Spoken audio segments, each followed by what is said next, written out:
وكفى وسلام على عباده الذين اصطفى أما بعد ঐতিহ্যবাহী জামিয়া মাদানিয়া বারিধারা 1445-46 হিজরি শিক্ষাবর্ষের আজকের এই ঐতিহাসিক ইফতিতাহি সবক মজলিসের সম্মানিত সভাপতি মহোদয়, উপস্থিত জামিয়ার বিজ্ঞ হাদারাতে উলামায়ে কেরাম, আসাতিজায়ে আযম,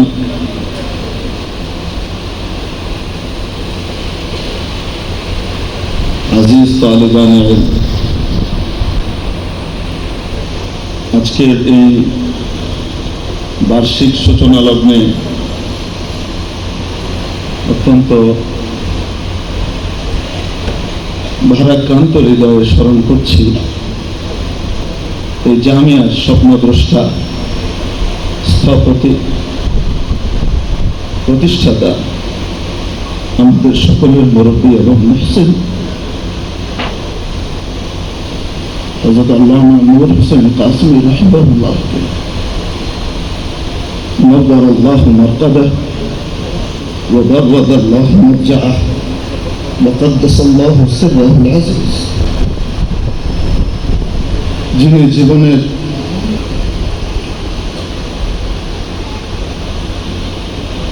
সোনালী মুহূর্তগুলোকে, সময়গুলোকে তিলে তিলে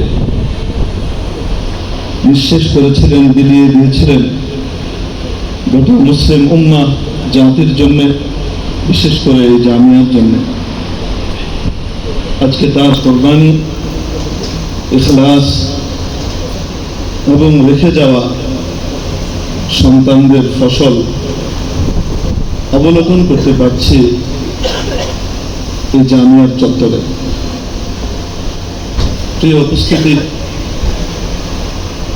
ইসলামের ইতিহাস, দ্বীনের ইতিহাস, কোরবানির ইতিহাস। যার কোরবানি যত বেশি হবে, আল্লাহর জন্য যার ত্যাগ যত বেশি হবে, আল্লাহ তাবারাকা ওয়া তাআলা তাকে তার দ্বীনের জন্য ততটাই স্থায়ীভাবে কবুল করবেন এবং তার সন্তানদেরকেও কবুল করবেন, তার নসলকেও কবুল করেন।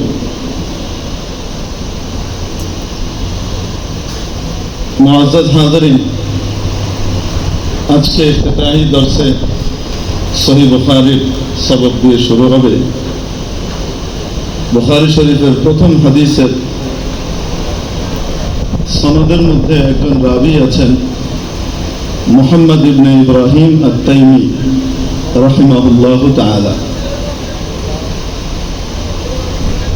ইমাম বুখারী রাহমাতুল্লাহ আলাইহি ইরশাদ করেন, হাদাসানা আল-হুমাইদি قال حدثنا سفيان قال حدثنا يحيى بن سعيد الأنصاري قال أخبرني محمد بن إبراهيم التيمي। মুহাম্মদ ইবনে ইব্রাহিম আত-তাইমি, এনার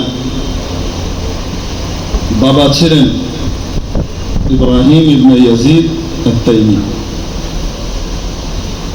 উনিও যুগশ্রেষ্ঠ মুহাদ্দিস ছিলেন, বড় ফকিহ ছিলেন, বড় আলিম ছিলেন, তাবেঈ ছিলেন।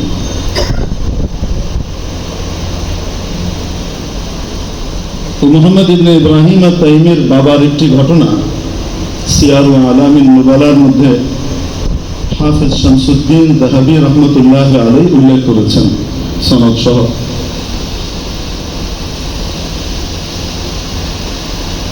তিনার বাবা ইব্রাহিম ইবনে ইয়াজিদ আত-তাইমি, তিনি হযরত ইব্রাহিম নাখাঈ রাহমাতুল্লাহ আলাইহির মুআসির ছিলেন এবং একই এলাকার ছিলেন। ইব্রাহিম ইবনে ইয়াজিদ আত-তাইমি এবং ইব্রাহিম ইবনে ইয়াজিদ আন-নাখাঈ, উভয়ের নাম ইব্রাহিম, উভয়ের বাবার নাম ইয়াজিদ। বসবাসের জায়গাও একই জায়গা, কুফায় থাকতেন, কুফি। ইব্রাহিম নাখাঈ রহমতুল্লাহ আলাইহির পরিচয় দেওয়ার কোনো প্রয়োজন আছে বলে আমি মনে করি না, আপনারা সকলেই জানেন।